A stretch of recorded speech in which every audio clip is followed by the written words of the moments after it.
Bitcoin from inception has grown at 145% compound annually, and it's got a lower Sharpe ratio than any other asset. This is an amazing beast, but it's volatile, and to some it's scary, and I get all of that, but people don't like the volatility. The volatility, by the way, though, it'll go down as time goes by. It gets more widely distributed. 레리 레퍼드는 비트코인이 2024년까지 10만 달러를 돌파하고 100만 달러, 1000만 달러를 돌파할 것으로 전망했습니다. 레리 레퍼드는 이퀴리 매니지먼트 어소시에이츠의 경영 파트너이자 설립자이고 그곳에서 수천만 달러를 관리하고 있습니다. 최근 인터뷰에서 그는 왜 비트코인 투자가 기관 자금을 개인 자산군으로 끌어들일 수 있는 일생일대의 기회인지 설명합니다. 그는 이 자본이 금처럼 공급이 고정된 자산에 폭발적인 가격 변동을 일으킬 것이라고 믿습니다. 비트코인의 전망을 분석하는 레리의 의견을 이어서 들어보도록 하겠습니다. I recall quite clearly in that time frame that gold started moving in the 2019 time frame, and Bitcoin didn't start moving until the 2020 time frame. Now, having said that, when Bitcoin did move, it moved with great authority. It absolutely crushed the returns on gold. And as you know, and as you and I have discussed, I believe Bitcoin is the faster horse and a better long-term hold, but it's not for everybody because not everybody can tolerate the volatility. I mean, I have clients in their 70s, 80s, and 90s, and they don't want to have 70% drawdowns. And therefore, I manage a fund that's both gold and silver and Bitcoin. But the point is that Bitcoin, will get there and it will move. It'll move hard, but it tends to sometimes lag gold, or at least on the last couple of cycles. That's what I've observed. As you also know, and I'm sure you'll point out that, the ETF approval is a really big deal. I mean, notice how much it bounced just on the rumor. ETF approval will bring a lot of money into Bitcoin. And Michael Saylor does an excellent job of making the point that it's very rare that you see an opportunity like this where there's a lot of money that's going to come by an asset. In fact, I was just talking to a very, very wealthy individual earlier today. I said, have you bought Bitcoin? He goes, I know I should, and I really want to, but I don't want to get a Trezor. I don't want to do cold storage. I don't trust myself to manage the keys. I don't want to put it on an exchange. I'm just waiting for the ETF. Yeah, and you know what? I think there are a lot of people who fall into that bucket. So that's where kind of Bitcoin is.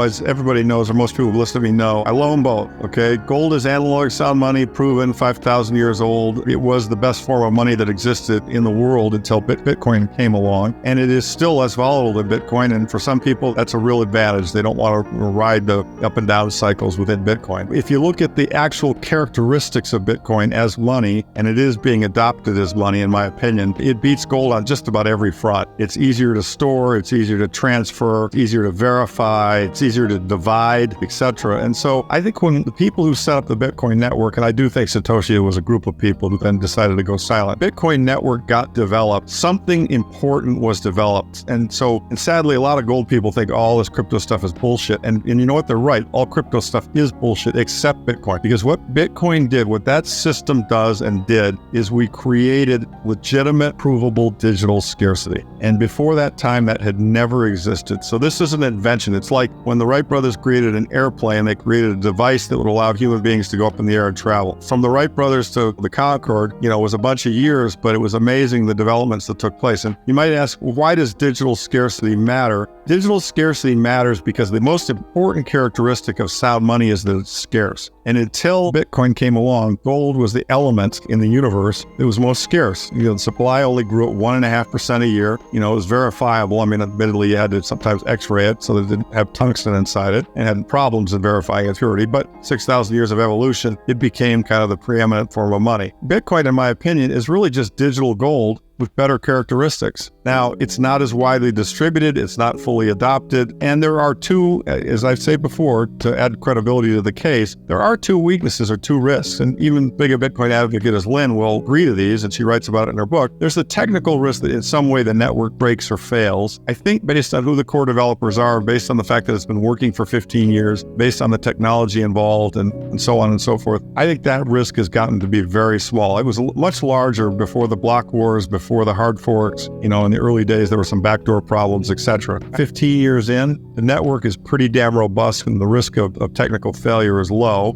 Although that's why I've often said, Greg Foss says, hey, Bitcoin is a CDS on the dollar. And I'm like, that's right. But gold is a CDS on Bitcoin. So if Bitcoin fails, you want to have gold. I think the other risk to Bitcoin is that people just lose interest and it fades away. Money is really what we all agree is the most liquid good. And money has always been a ledger and Bitcoin is a ledger. For some reason, and people lost interest in it and stopped using it and didn't appreciate the qualities that it had, then, okay, well, it would kind of fade away. There's two other kind of knocks on it. One is that the governments are all going to outlaw it, or two, that if we lose electricity in the internet, it doesn't work. Well, if that's the case, we're back in the Stone Age, and I don't think the world is going to that place. And I don't think governments can stop it because it's really kind of robust in terms of its ability to, to work. Government, attempts at grabbing and controlling it. So, but has it been in people's minds? Is it a safe haven? Well, in Bitcoiners' minds, it is. I mean, I think it's one of the safest assets out there. It's also a lot easier to move and store. Try to take $1 billion worth of gold from point A to point B. That's not easy. You need a jet.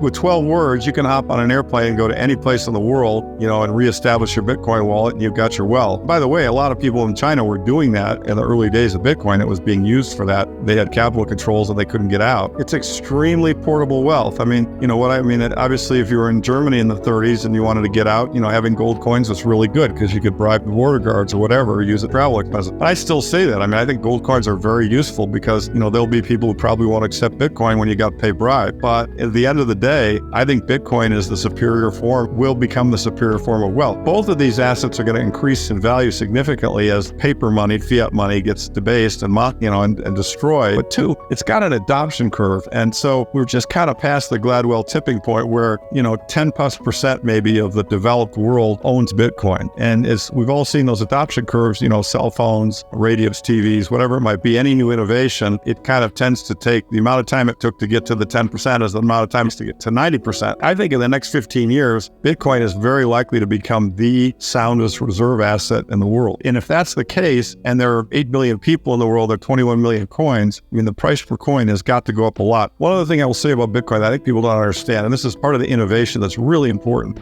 And think about Bitcoin's a commodity, right? The SEC said it's a commodity. It is a commodity. One coin is the same as the next. Okay, fine. Every commodity in the world, if you increase its price, supply goes up. If gold went to $10,000 tomorrow, we'd mine more gold. Oil went to $300 a barrel, we'd drill for more oil. You would get more, higher price, you would get more. No matter where the price of Bitcoin goes, the issuance schedule is set. There's not going to be any more. It comes out, every block is 6.25 coins right now, soon to be half of that. So that's unique. As a result of that, the world has never seen anything that really kind of looks like this, which is why Ronnie Storfley had a great chart on this. Bitcoin from inception has grown at 145% compound annually, and it's got a lower Sharpe ratio than any other asset out.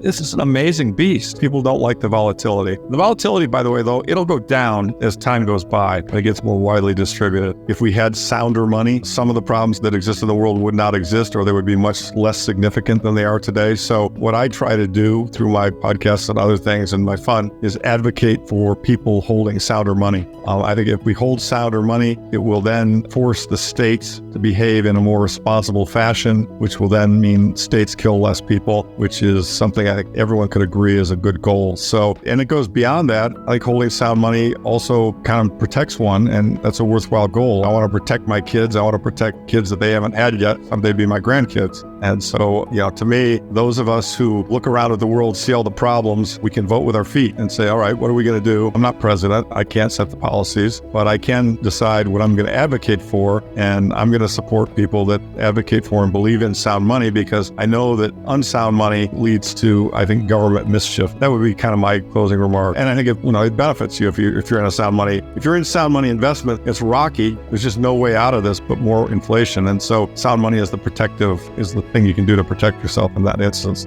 기관 투자 분야에서 탄탄한 경력을 쌓은 그의 비트코인에 대한 전망은 암호화폐 커뮤니티에 이목을 집중시키고 있습니다. 레리가 설명했듯이 고정 공급 자산에 기관 자본이 유입된 것은 개인 투자자가 처음으로 많은 돈을 선점할 수 있게 된 기회입니다. 아무쪼록 여러분 모두 오늘 영상 재밌게 보셨기를 바라며 유익한 시간이 되셨기를 바랍니다. 다음 영상에서 다시 뵙겠습니다. 여러분 모두 즐거운 트레이딩 되시길 바랍니다.